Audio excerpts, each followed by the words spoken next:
एक लड़की और सांप की अनोखी कहानी। बहुत पुराने समय की बात है, जब दुनिया इतनी तेज नहीं भागती थी और इंसानों के दिल आज से कहीं ज्यादा सच्चे हुआ करते थे। एक छोटे से गांव में एक बूढ़ी औरत अपनी 2 बेटियों के साथ रहती थी। बड़ी बेटी का नाम था रुबीना और छोटी का नाम सना। रुबीना बहुत खूबसूरत थी, गोरा रंग, बड़ी बड़ी आंखें और अपने रूप पर बहुत घमंड। सना साधारण थी, न ज्यादा सुंदर न ज्यादा सज-धज, मगर उसका दिल बहुत साफ था। गांव में लोग अक्सर कहते, रुबीना तो किसी अमीर घर में जाएगी और सना, उसका क्या होगा। एक दिन उनकी माँ ने दोनों बेटियों को बुलाया और कहा, अब तुम दोनों बड़ी हो गई हो और अब तुम्हें अपने दूल्हे खुद चुनने होंगे। दोनों बहनें हैरान रह गईं। माँ ने कहा, कल सुबह तुम दोनों नदी किनारे जाओगी। वहां आंख बंद करके एक पत्थर फेंकना।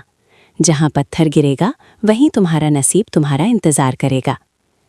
अगले दिन दोनों बहनें नदी किनारे पहुंचीं। सबसे पहले रुबीना ने पत्थर फेंका। पत्थर जाकर एक बड़ी हवेली के सामने गिरा। वो खुशी से झूम उठी। देखा, मेरा नसीब कितना शानदार है।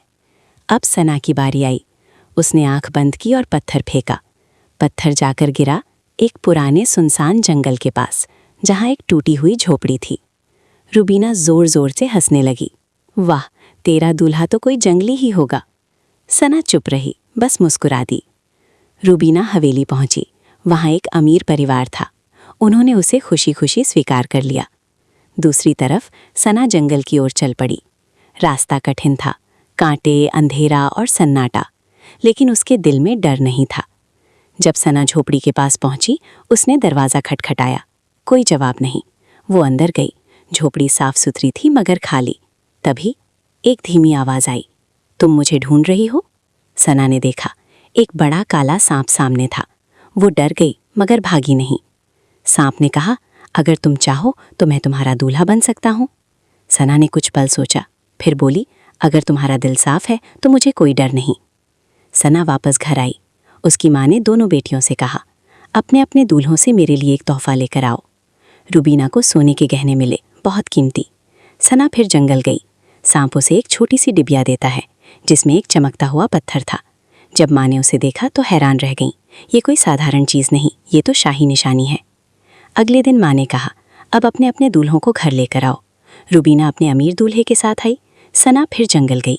सांप बोला, अगर तुम सच में मुझ पर भरोसा करती हो तो मुझे अपने साथ ले चलो। सना ने बिना डर के उसे उठा लिया। जैसे ही वे दोनों गांव के पास पहुंचे, अचानक तेज रोशनी फैली और वो सांप एक खूबसूरत शहजादे में बदल गया। जादू।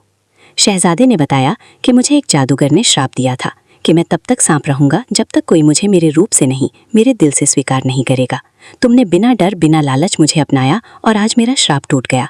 अंत। सना की शादी उस शहजादे से हुई, पूरे गांव में धूमधाम से। रुबीना सब देखकर चुप रह गई। उसे पहली बार समझ आया, सिर्फ सुंदरता और दौलत ही सब कुछ नहीं होती।